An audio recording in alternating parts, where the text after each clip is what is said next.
The cargo ship Wandering Stone drifted through the black between stars, its hull scarred from years of hauling supplies across the outer systems.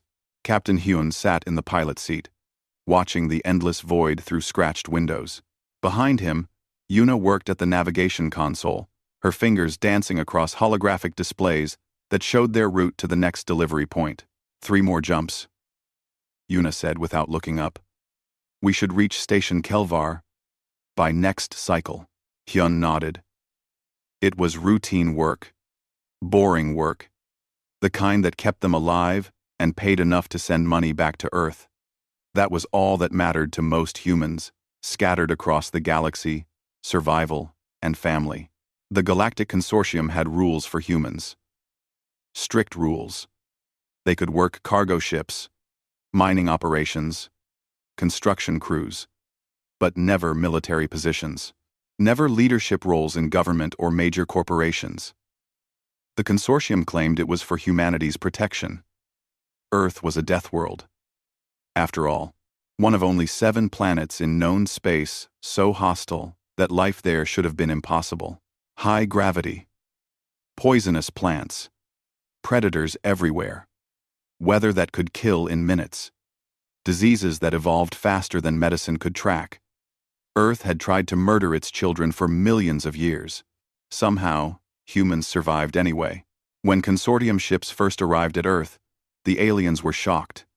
They expected to find primitive cave dwellers, if anything lived at all.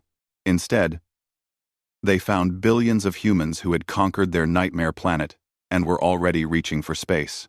It terrified them, so the consortium made Earth a protectorate. They scattered humans across colony worlds, always in small groups. They banned human weapons development. They made sure humanity could never unite under one government again. All for protection, they said. All to help the poor primitives adjust to galactic civilization. Hyun had stopped caring about politics long ago. He had his ship, his crew, and enough work to keep them fed. That was enough. Captain, Taeho's voice crackled over the comm from engineering. We're getting a distress signal. Automated beacon. Looks like it's from Paros the 7th, Hyun frowned. Paros the 7th was a mining colony in the Outer Rim. Mostly Vrecken workers with a handful of human supervisors. Not wealthy enough to be worth pirating, but not poor enough to be abandoned. What kind of distress? Hyun asked. Emergency evacuation protocol, Taeho said. But it's old. Signal's been broadcasting for at least 2 weeks. Yuna pulled up the colony's file. Paros 7th. Population 4,000. Mining operation for rare metals. Last scheduled supply run was 5 weeks ago. Something cold settled in Hyun's stomach. The consortium didn't forget supply runs. Colonies starved when ships didn't arrive on time. Change course, Hyun said. We check it out. Yuna's hands hesitated over her console. Captain, if we divert, we'll miss our delivery window. The company will fine us. I know. Could cost us 3 months of pay. I know, Hyun repeated. Yuna changed their course without another word. That was why Hyun kept her as navigator. She questioned orders that needed questioning, then followed them anyway. 2 jumps later, they arrived at Paros the 7th. The planet hung in space like a brown and gray marble, its surface stripped bare by centuries of mining. Orbital stations circled it, their lights dark. No ships in the area. No radio chatter. It's dead, Yuna whispered. Sora joined them on the bridge, her medical kit already strapped to her back. We're going down, Hyun confirmed. The Wandering Stone descended through the thin atmosphere. Paros the 7th had never been pleasant, but the Vrecken could survive its harsh conditions. They were tough, those insect people, built for hard labor in difficult environments. The main colony came into view, or what was left of it. Buildings had been burned. Mining equipment lay scattered and broken. The landing pad was cracked and stained with dark marks that might have been blood. Hyun set the ship down carefully, away from the debris. Everyone armed, he said. "Even if it's just cutting torches." They explored the colony in silence. Tejo's boots crunched on broken glass. Yuna's scanner chirped softly as it searched for life signs. Sora kept her medical scanner ready, though they all knew what they would find. Bodies. Hundreds of them. Vrecken workers lay where they had fallen, their insectoid bodies broken and burned. Some looked like they had died from exhaustion. Others had been shot. "This wasn't an accident," Tejo said quietly. "This was murder." They found the human quarters last. 12 human supervisors had lived on Paros the 7th. 11 of them were dead, executed against a wall. Plasma burns marked where they had stood. The 12th body was different. A man, middle-aged, slumped over a communications console. His hands were frozen on the controls, as if he had been sending a message when he died. Yuna checked the console. "There's a recording, dated 3 weeks ago." "Play it," Hyun said. The screen flickered to life. A man's face appeared, haggard and bleeding. His name tag read, Minho, Operations Supervisor. "This is Minho of Paros the 7th, the recorded man said. His voice was steady despite the blood on his face. "If anyone finds this, you need to know the truth. The consortium is lying. Paros the 7th wasn't a mining operation. It was a slave camp." Hyun felt his blood go cold. Minho continued. "The Vrecken were never paid. Their contracts were fake. They worked until they died. Then the consortium brought more. We found out 2 months ago. We tried to report it through official channels. They sent security forces instead of investigators." On screen, someone shouted in the background. Plasma fire crackled. "They're killing everyone who knows," Minho said. "The workers, the supervisors, everyone. But I downloaded the files first. Everything. All the proof. Paros the 7th isn't the only one. There are 16 other colonies just like this. Harvest worlds. They call them in the secret files. Places where they work, conquered species to death." More shouting. "Closer now." "And Earth," Minho said, his voice breaking. "Earth is scheduled for resource intensification next year. That means they're going to do this to us. To all of us." The door behind Minho exploded inward. He looked at the camera one last time. "Don't let them forget we existed. Don't let them." The plasma bolt took him in the chest. The recording ended. Hyun, Yuna, Tejo, and Sora stood in silence. "We need to report this," Sora finally said. "To who?" Hyun asked. "The consortium? They did this. Then we go to Earth." "To the Human Colonial Council. They're consortium puppets," Tejo said bitterly. "They'll bury this." Yuna was working at the console, downloading Minho's files. He was right. There are coordinates here. Financial records. Communication logs. Everything we need to prove what happened. And if we take this public, Hyun said slowly, we're dead. The consortium will hunt us down. If we don't, Yuna said, looking up at him, everyone on Earth dies. Slowly. In work camps like this, Hyun looked at his crew. His family, really. They had survived together for 5 years, hauling cargo and minding their own business. Safe, invisible. That safety was an illusion. It always had been. Tejo, Hyun said, how fast can you make the stone run? Tejo, the engineer grinned, fierce and frightening. Fast enough to make them work for it. Good, Hyun said, because we're about to start a war. They left Paros the 7th with its dead and its secrets. The wandering stone jumped away, carrying proof that would shake the galaxy. Behind them, the colony faded into darkness, a monument to lives spent and forgotten. But Hyun and his crew would make sure those lives meant something, even if it killed them all. The debt, after all, demanded payment. The orbital stations above Earth hung like a necklace of steel around humanity's homeworld. Hyun watched them through the viewport as the wandering stone approached. Somewhere down below was the planet that had tried to kill his ancestors for millions of years.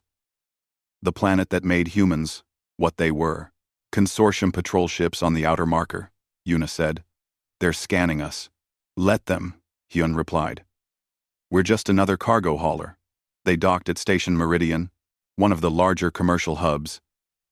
The station hummed with activity. Thousands of humans worked here, loading and unloading ships, repairing equipment, running the systems that kept the consortium's trade flowing, all of them wearing the invisible chains of their employment contracts. Hyun had sent a coded message before they arrived. Just 3 words.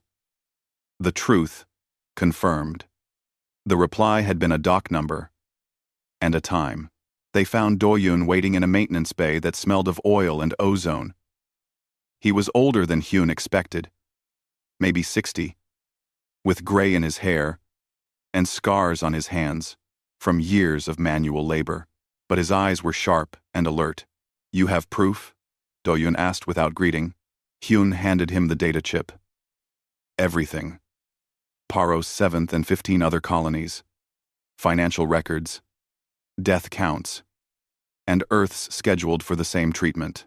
Do-yoon inserted the chip into a handheld reader. His face went pale as he scrolled through the files. How many dead? At Paros the 7th? 4,000. The other colonies. Hyun shook his head. Millions. Over the past 50 years. And we never knew. Do-yoon said quietly. We weren't supposed to know, Taeho said. That was the point. Do-yoon looked up at them. You understand what this means? If we release this information, the consortium won't negotiate. They won't arrest us and give us trials. They'll just kill us. Everyone connected to this. We know, Hyun said. And you still want to fight? Do we have a choice? Do-yoon smiled, grim and humorless. No. I suppose we don't. He gestured for them to follow. Come. There are people you need to meet. They wound through the station's maintenance tunnels, places where the surveillance cameras had convenient blind spots. Do-yoon led them to a storage bay that had been converted into a makeshift meeting room. 20 people waited inside, all human, all wearing the tired faces of workers who had seen too much. This is the Meridian cell, Do-yoon explained. One of 43 across the systems. We've been organizing for 3 years. Ever since rumors started spreading about the harvest worlds. A woman stood from the group. She was small but moved like a fighter. I'm Jisoo, former Olympic competitor before Earth joined the consortium. Now I load cargo boxes. Her smile was bitter. They tell us we're lucky to have work. A younger man raised his hand. Siwoo. I'm an engineer. Was an engineer. Built structures that could survive earthquakes and hurricanes. Now I fix broken conveyor belts.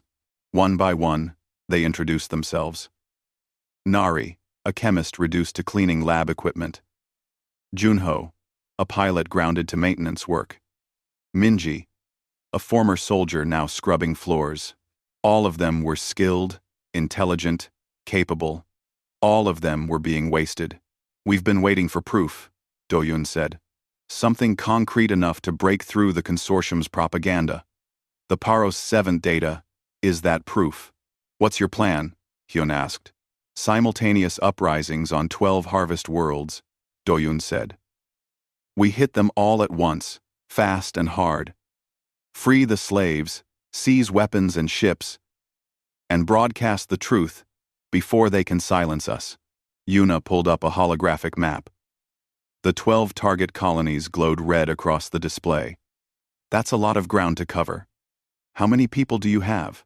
Across all cells? Maybe 2,000 willing to fight. Another 5,000 in support roles. Against the entire consortium military? Taeho laughed, but it wasn't a happy sound. We're dead. Probably, Do-yoon agreed. But we're dead anyway. If we do nothing, at least this way, we die fighting. Jisoo stepped forward. I've been training people. Close combat, hand to hand. Most of us can't get weapons, but we can use tools. Wrenches, cutting torches, cargo hooks. Anything can be a weapon if you're desperate enough. I can make explosives, Nari added. Industrial chemicals are everywhere on these stations. The consortium never thought to restrict them because they didn't think we'd know how to combine them. They were wrong. Siwoo brought up ship schematics. Cargo haulers can be modified. Strip out the cargo space. Add improvised armor. Mount cutting torches on the hull.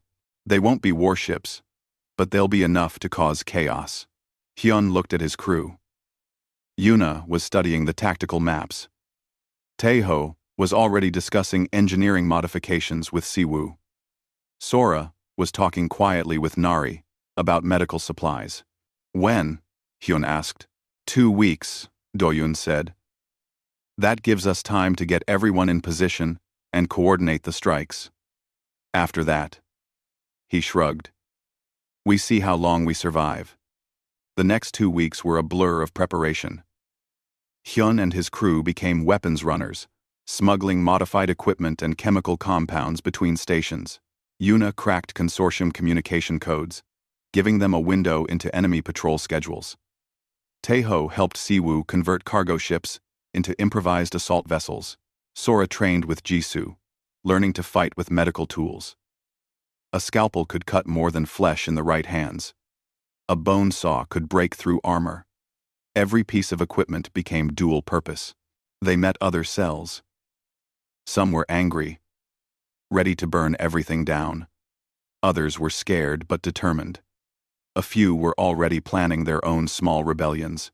Doyun worked to coordinate them all, building a network that could strike simultaneously across the stars. One night, Hyun found himself alone in an observation deck, looking down at Earth. The planet glowed blue and green and brown, beautiful despite its deadly nature. Hurricane systems swirled across oceans. Deserts baked under merciless sun. Mountains stabbed into thin air where breathing was difficult. Thinking about home? Yuna asked, joining him. Thinking about why they're afraid of us, Hyun said. The consortium has better technology. More ships. Millions of soldiers. But they're still afraid. Because we're from there, Yuna said, pointing at Earth. They're from nice planets. Gentle planets. They evolved in paradise. We evolved in hell. And now they're going to learn what that means. 3 days before the uprising, Doyun called everyone together one last time. The storage bay was packed with humans from a dozen different cells. The air smelled of sweat and fear and determination. I won't lie to you, Doyun said. Most of us will die. Maybe all of us. The consortium is powerful, and we're just workers with improvised weapons. But we have something they don't understand. He paused, looking at each face. We know how to survive. Our planet spent millions of years trying to kill us. Ice ages, plagues, predators, starvation. And we're still here.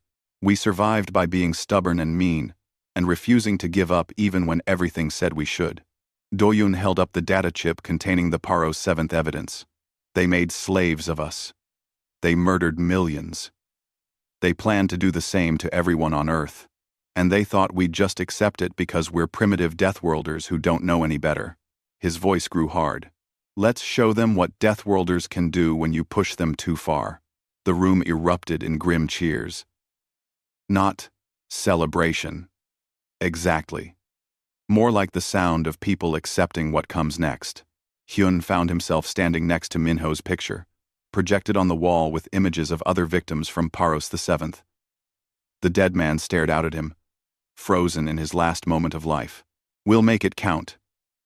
Hyun promised quietly. Your death. All of their deaths. We'll make the consortium pay for every single one. The countdown began. 2 days. 1 day. Hours. Ships left the station in groups, headed to their target colonies. Modified cargo haulers with improvised weapons. Volunteer crews with more courage than sense. All of them knowing they probably wouldn't come back. The Wandering Stone was assigned to hit a weapons depot on Varan 4. Tejo had rigged the cargo hold with enough explosives to crack a small moon. The plan was simple: dock under pretense of delivery, trigger the explosives, and hope they could escape before the entire depot went up. It was a terrible plan. It would probably kill them. But as the stone jumped away from Earth orbit, heading toward their target, Hyun felt something he hadn't felt in years.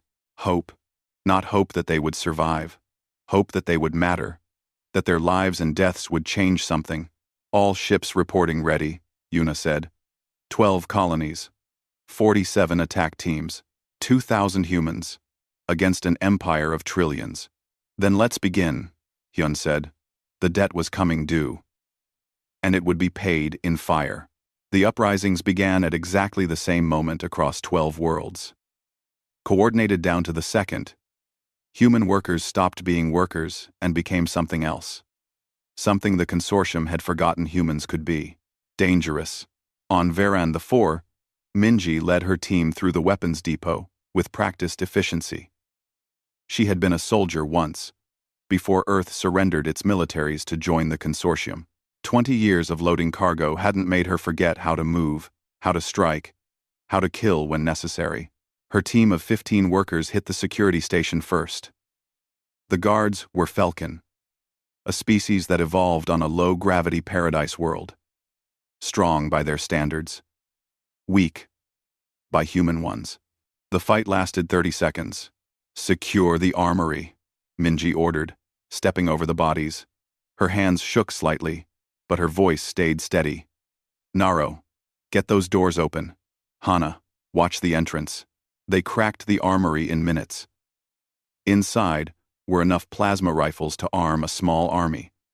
Minji's team grabbed weapons with practiced hands, checking charges and adjusting sights.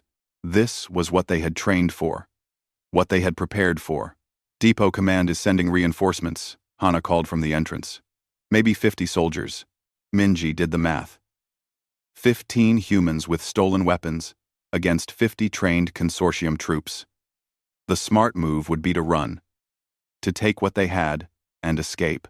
But running wouldn't free the slave camps. Running wouldn't make the consortium pay. "Defensive positions," Minji ordered. "Make every shot count." On Talmo Station, Junho sat in the pilot seat of an ore freighter that massed 10,000 tons. The ship was old and slow. Built for carrying rocks, not fighting wars. But Tejo had taught him a trick during their preparation time. Everything was a weapon if you used it right. Junho aimed the freighter at the military barracks on the station's northern arm. The building housed 300 consortium soldiers. Taking it would be impossible through conventional assault. Good thing this wasn't conventional. "This is for everyone on Paros the 7th, Junho whispered. He pushed the throttle to maximum and locked the controls. The freighter accelerated. Junho ran for the escape pod, his artificial leg slowing him down. He had lost the real one in a mining accident 5 years ago. The consortium had given him a cheap replacement and docked his pay for the medical costs. He reached the pod with seconds to spare. The ejection threw him clear just as the freighter struck the barracks at full speed. 10,000 tons of metal and rock traveling at combat speed don't stop easily. The barracks crumpled like paper. Explosions rippled through the structure as fuel lines ruptured and ammunition stores ignited. Half the garrison died instantly. The other half was too shocked to respond effectively. By the time they organized, human workers were already seizing control of key systems throughout the station. On Keros Prime, Nari crouched in the shadows near a chemical processing plant. She had spent 3 months analyzing the facility, learning its systems, understanding its weaknesses. The consortium guards thought she was just a janitor. They never noticed her memorizing security codes and mapping patrol routes. Now those months of preparation came to a single moment. Nari placed her bombs at 6 key locations. They weren't sophisticated. Just industrial chemicals combined in ways the consortium's safety regulations said were impossible. Nari had spent years learning chemistry on Earth before the consortium reduced her to cleaning floors. She hadn't forgotten how compounds reacted, how pressure built, how heat spread. The timers were set for 2 minutes. That gave her exactly enough time to reach the safe zone if she ran. If she didn't make mistakes. If nothing went wrong, Nari activated the first timer and ran. Behind her, the processing plant began to die. In orbit above Paros VII, Hyun guided the wandering stone toward a consortium command ship. The vessel was enormous compared to his cargo hauler, bristling with weapons and sensors. Under normal circumstances, approaching it would be suicide. These weren't normal circumstances. Hailing them now, Yuna said. Her fingers danced across the communication controls. Claiming we have priority medical supplies for the Paros 7th investigation team. Will they believe that? Probably not, Yuna admitted. But it'll confuse them long enough for us to dock. The command ship's docking bay opened. Apparently confusion was enough. The wandering stone slipped inside, small and unthreatening, among the military vessels. Taeho, Hyun said. How long do we have? The reactor overload will start in 10 minutes, the engineer replied. After that, we have maybe 5 minutes before the whole ship tears itself apart. Then we work fast. They moved through the command ship like ghosts. Hyun had studied the layout during their approach. Yuna's hacking had given them security codes. They knew where they were going. The data center was buried deep in the ship's core. Consortium officers sat at consoles, monitoring communications across the sector. They looked up in surprise as 4 humans in cargo worker uniforms entered. Wrong deck, one officer said. Maintenance is 2 levels down. Sora raised her medical laser. The cutting tool had been modified to burn much hotter than necessary for surgery. Everyone, away from the consoles. Now. R. The officers scrambled back. They weren't soldiers, just analysts. They had probably never seen violence in person before. Yuna plugged into the main system. Downloading everything. Fleet positions. Supply routes. Communication protocols. This is better than we hoped. How long? Hyun asked. 3 minutes. Outside the data center, alarms began to wail. Someone had finally noticed the reactor overload, or maybe they had discovered the human intruders. Either way, their time was up. Yuna, Hyun said. Still downloading. 90%. Boots thundered in the corridor outside. Heavy boots. Military boots. Taeho moved to the door, gripping a plasma cutter. It wasn't designed as a weapon, but the cutting beam would slice through armor as easily as through metal plates. They're coming. 95%, Yuna said. The door exploded inward. Consortium soldiers poured through, weapons raised. Taeho triggered his cutter, sweeping the beam across their front line. Armor melted. Soldiers screamed. Sora fired her laser at the ceiling, dropping burning debris into the doorway. It wouldn't stop them long. But long didn't matter. They just needed seconds. Download complete, Yuna shouted, ripping the data chip from the console. Go, Hyun ordered. They ran for the emergency access shafts, Taeho covering their retreat with his cutter. The ship shuddered as the reactor overload reached critical stages. Emergency lighting flickered and died. They reached the wandering stone with a minute to spare. The cargo hauler tore free from the docking clamps, engines screaming as Hyun pushed them past safety limits. The command ship tried to grab them with tractor beams, but Taeho had planted explosives on the emitters during their approach. Small charges, barely enough to damage the massive vessel, but enough to disrupt the beams for a few crucial seconds. The wandering stone cleared the explosion radius with 30 seconds remaining. Behind them, the command ship's reactor went critical. The vessel split open like a cracked egg, spilling fire and atmosphere across the void. Debris scattered in all directions. Escape pods launched desperately. Did we kill them all? Sora asked quietly. No, Hyun said. Most of the crew got to the escape pods. But the ship is gone. And we have their data. And the galaxy watched us do it. Yuna added, pointing at her console. Every news network is covering the attacks. They're calling it terrorism. Let them call it whatever they want, Hyun said. Broadcast the Paros the seventh evidence. All of it. Let people see what the consortium really is. Yuna's fingers moved across her controls. Data packets launched from the Wandering Stone, bouncing through relay stations faster than the consortium could intercept them. The truth about the harvest worlds, the slave camps, the millions dead, the plans for Earth, all of it went public in seconds. The galaxy reeled. News networks struggled to process the information. Some called it fabricated.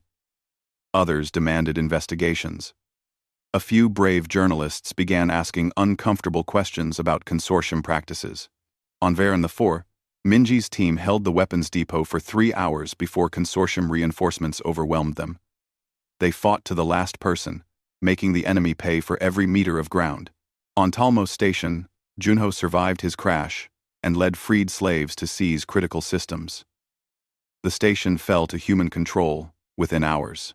On Keros Prime, Nari's bombs turned the processing plant into an inferno. By the time the fires were extinguished, half the consortium's chemical production capacity in that sector was gone. Across 12 worlds, humans struck with coordinated fury. Some succeeded, some failed. All of them fought like they had nothing to lose, because they didn't. 3 days after the uprisings began, consortium leadership issued an emergency decree. All human resistance elements were to be eliminated immediately. Negotiations were rejected. Surrender would not be accepted. Humanity was to be made an example of, a lesson to any other species that might consider rebellion. Doyun received the decree aboard a captured freighter somewhere in the Outer Rim. He read it twice, then broadcast his response across open channels. The consortium says we must be eliminated. They say we're terrorists and criminals. They say we threaten galactic peace. He paused, looking directly into the camera. We say we're from a death world.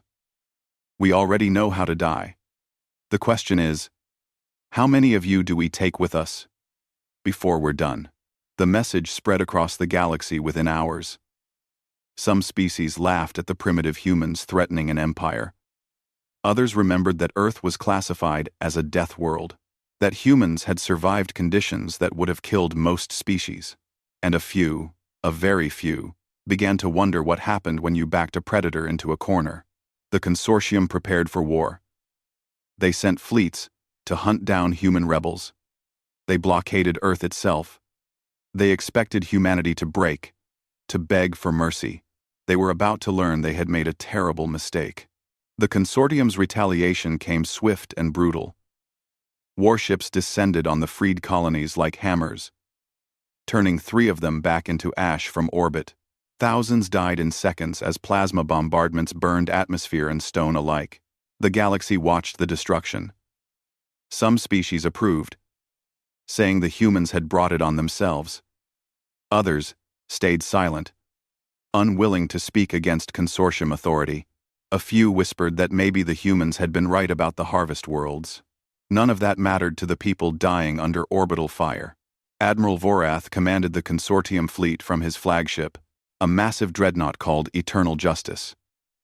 He was Rethian, a species that evolved on a gentle world of meadows and mild seasons. His people prized civilization, order, and proper authority. The human rebellion offended him on a fundamental level. Status of Earth blockade? Vorath asked his tactical officer. Complete, Admiral. 70 ships in position. Nothing gets in or out without our permission. Good. Broadcast to the planet. Tell them they have 1 cycle to surrender all resistance leaders. If they refuse, we begin bombardment. The message went down to Earth. Vorath expected panic, desperate negotiations, maybe even infighting, as humans turned on each other to save themselves. Instead, Doyun's voice came back over open channels. We're from a death world. We already know how to die. Come down here and make us. Vorath stared at the communication display. They're bluffing. No species would choose extinction over surrender. Humans might, sir. His tactical officer said quietly. Earth is classified. Level 7. They evolved. Fighting for survival, every day.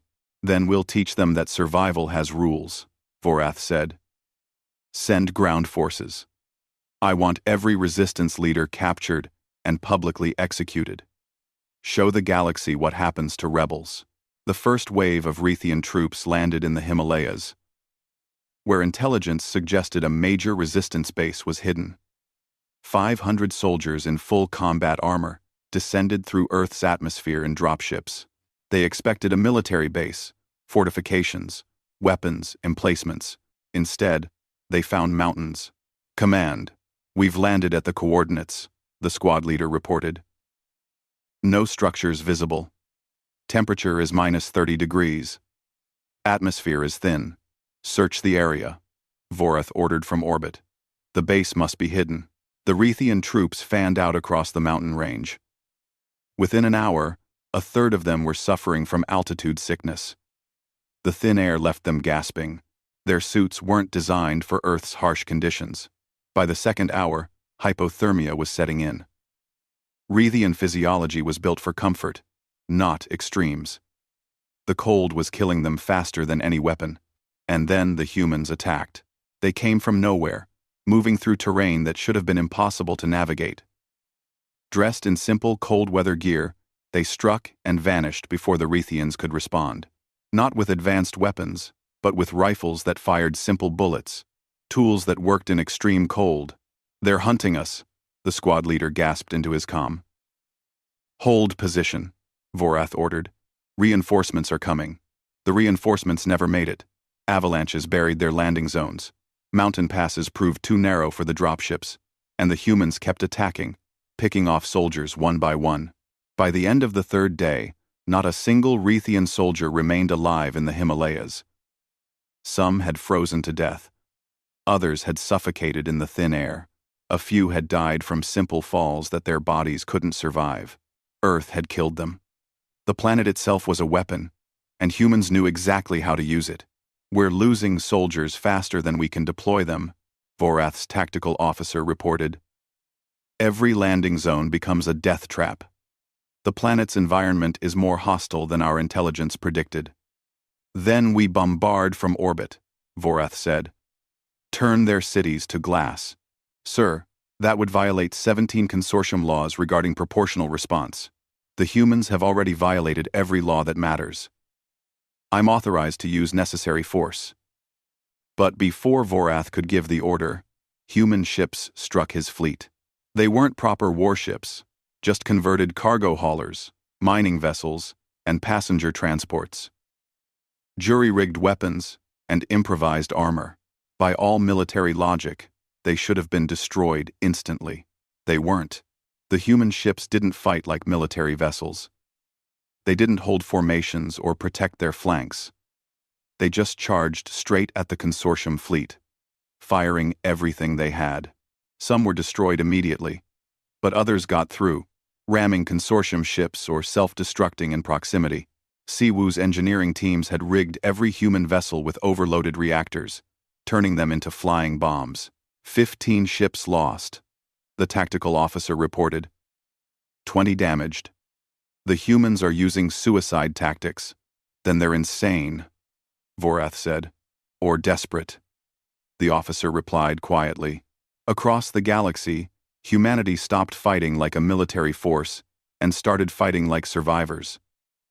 They didn't hold territory or protect supply lines. They struck and vanished.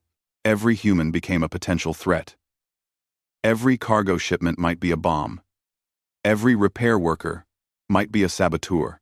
Siwoo's engineering teams created gifts, supply crates, that consortium forces eagerly seized, only to discover the delayed explosives hidden inside. Jisu's combat teams infiltrated consortium vessels by hiding in cargo shipments. Nari's chemical weapons didn't kill, but incapacitated, allowing humans to capture ships intact. The consortium had superior technology in numbers. But humans had something else. They had spent their entire evolution learning to survive impossible conditions, learning to fight with nothing. learning to make weapons out of whatever they could find, and they had nothing left to lose. On Station Kelvar, a consortium supply hub, 20 humans worked as maintenance crew. They had been there for months, quiet and obedient.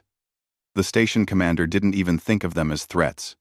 Then one night, all 20 struck simultaneously. They took the reactor control room, the communications center, and the docking bay in under 10 minutes.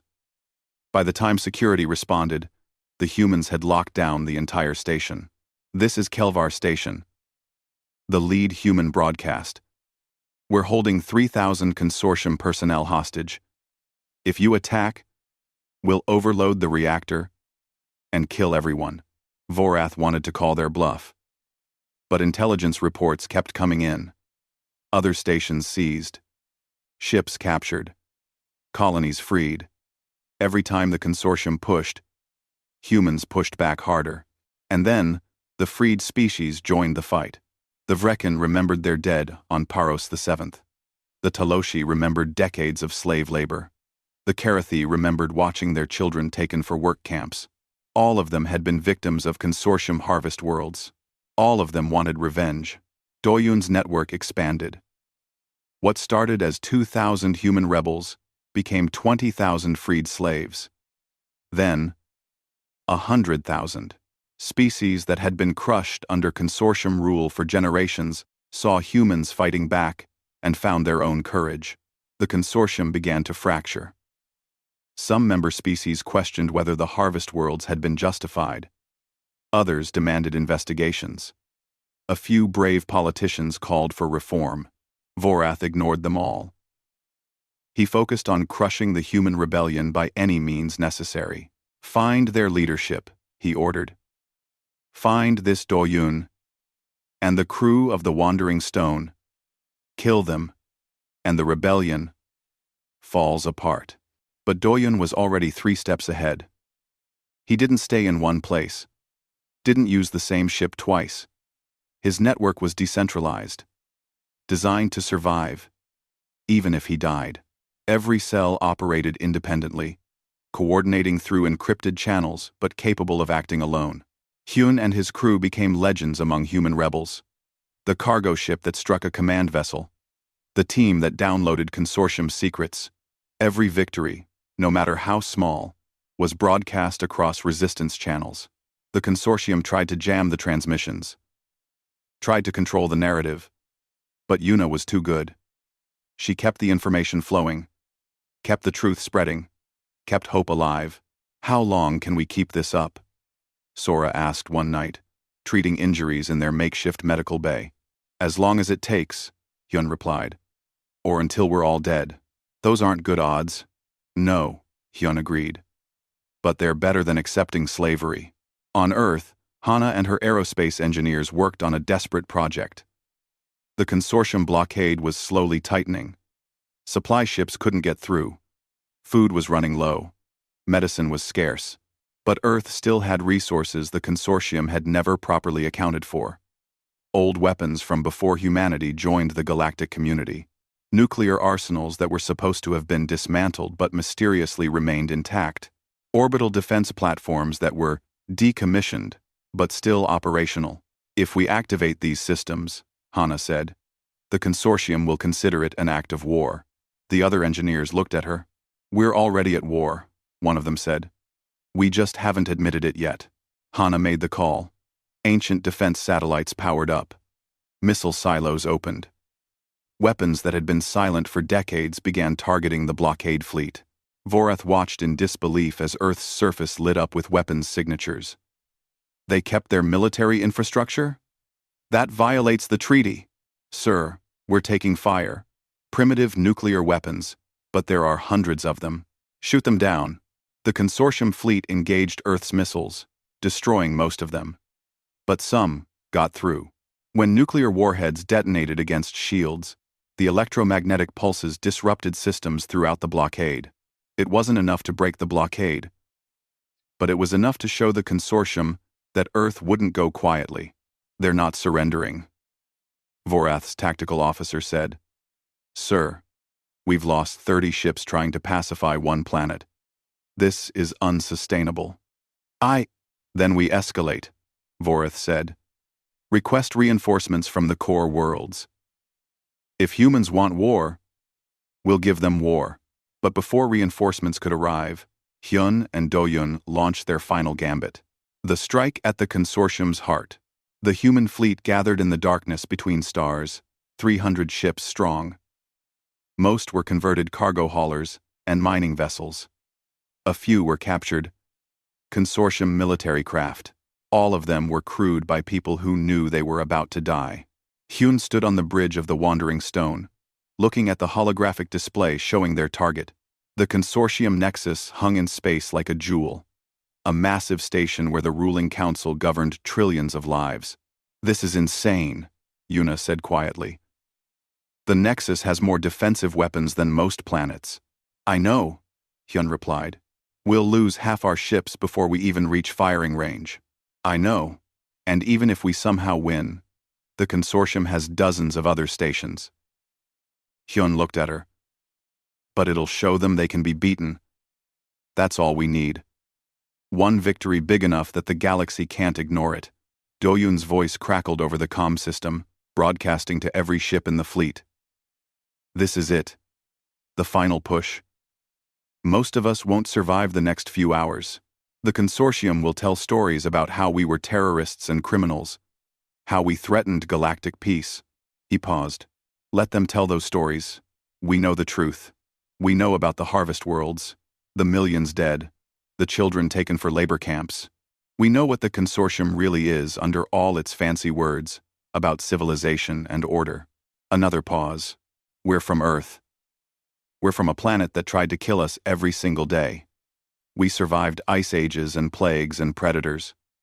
We survived because we were too stubborn to die, too mean to give up, too stupid to know when we were beaten. Do-Yun's voice grew harder. The consortium thinks we'll break, that we'll surrender, that we'll beg for mercy.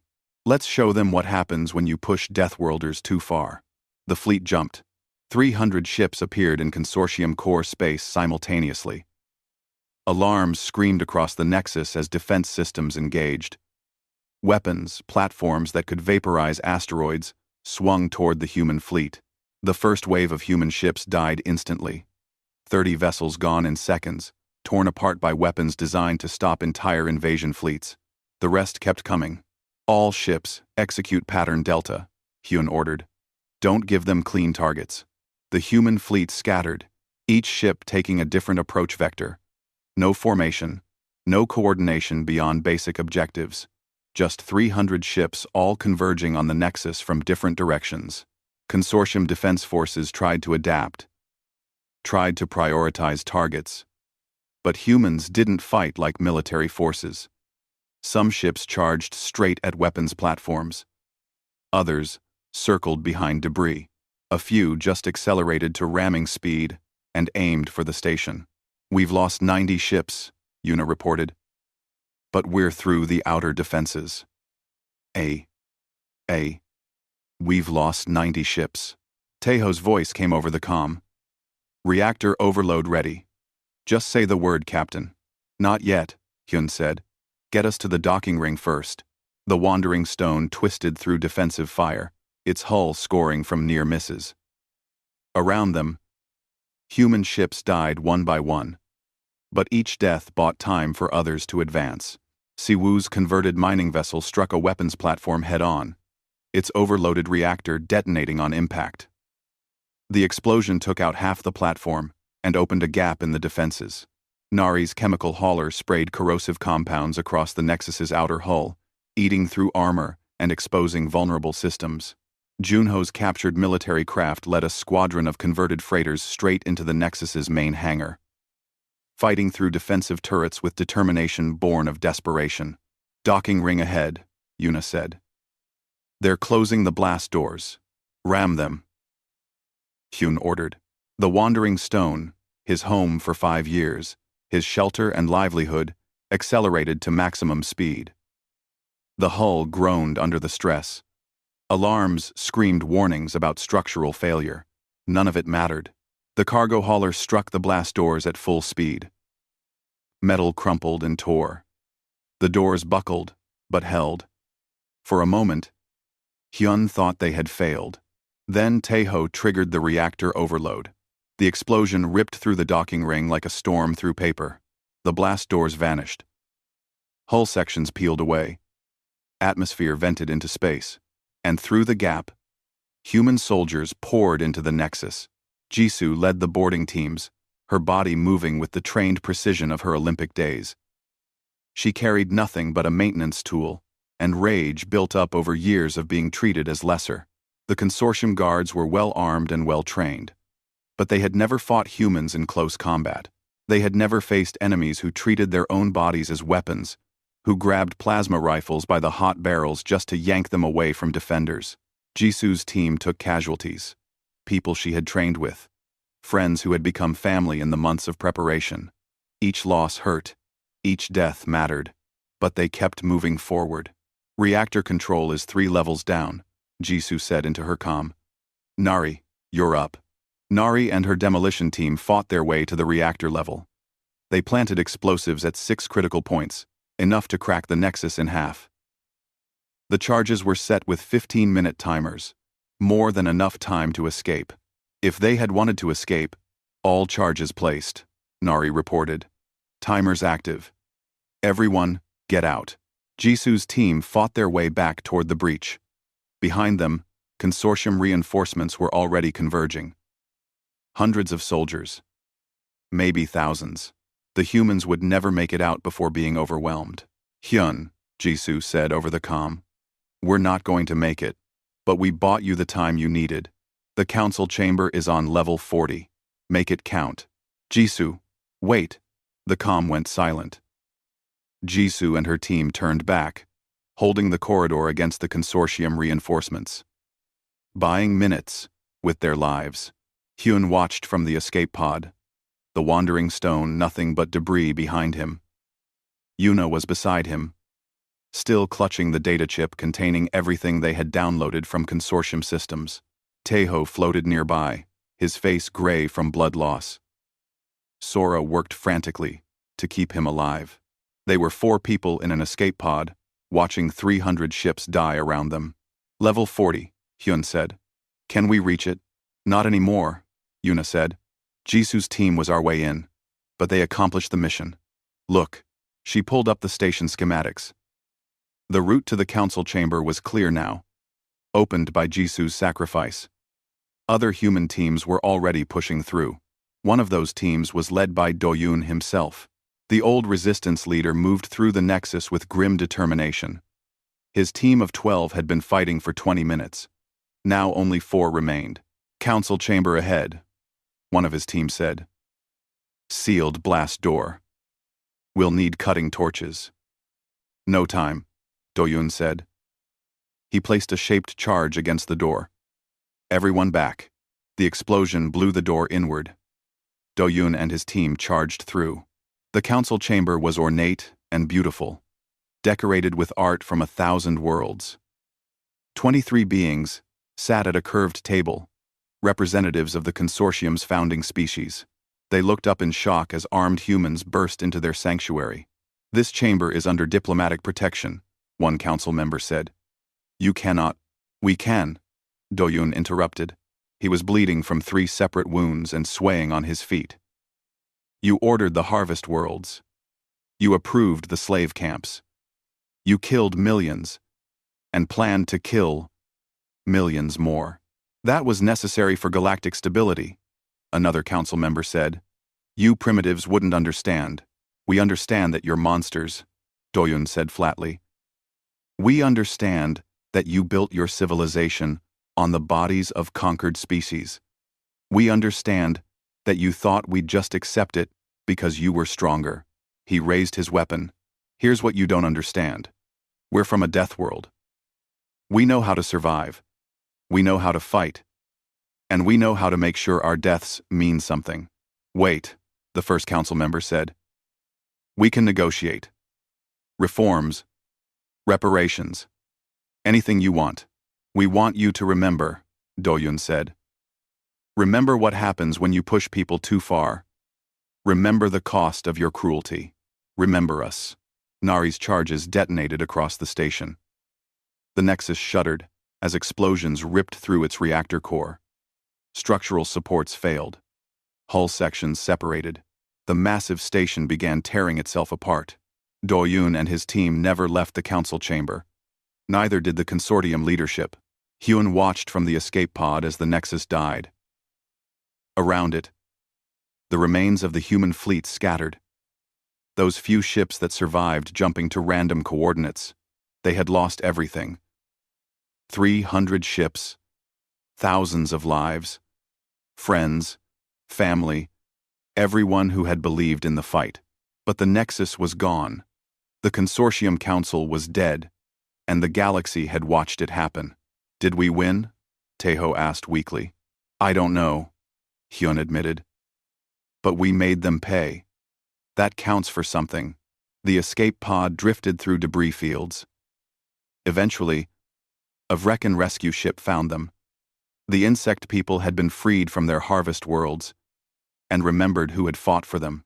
News of the Nexus's destruction spread across the galaxy like wildfire. Without central leadership, consortium member species began negotiating separate pieces. Some tried to continue the war, but their forces were exhausted. The harvest worlds had all been freed. The human rebellion had exposed too many secrets. The consortium didn't surrender. It just collapsed. 10 cycles later, a new galactic council formed. Smaller, less centralized, with representation from species that had been slaves under the old system. Humanity held a seat, as did the Vrecken, the Taloshi, and the Karathi. The old systems of exploitation were dismantled, slowly and imperfectly. Some species resisted. Others tried to maintain their privileges. But the changes were real. Built on the ashes of the consortium, Hyun found himself back on a cargo ship, hauling supplies between colonies. This one wasn't the Wandering Stone. That ship had died at the Nexus, along with so many others. But the work was similar, routine, safe, boring. He was loading cargo on Station Meridian when Sora found him. She had been training new medics across the galaxy, teaching them to work in harsh conditions. Now she stood in the docking bay, looking older and tired. Yuna asked me to give you this, she said, handing him a data chip. Hyun plugged it into a reader. A message appeared, Yuna's face on the screen. Hyun, by the time you get this, I'll be gone. Not dead, just elsewhere. There are other species out there being exploited, other places that need what we learned fighting the consortium. I can't stop. Not while people are suffering. She smiled, tired but genuine. We paid the debt. Now I'm going to make sure it stays paid. Take care of yourself, Captain. And remember what we fought for. The message ended. Hyun stood in the docking bay for a long time, watching ships come and go. Around him, humans and aliens worked together. Not perfectly, not without problems, but as equals. The debt had been paid in fire and blood and sacrifice. Thousands had died to burn down the system that enslaved them. Do-yoon, Jisoo, Nari, Minji, and so many others had given everything. But they had won. Not survival, not comfort, not peace. Exactly. They had won the chance to build something better. Hyun returned to his ship. There was cargo to haul, credits to earn, a galaxy to explore. The work continued, because life continued, and somewhere out there, the stars still called to those brave enough to answer. The Deathworlders had been unleashed. The galaxy would never forget.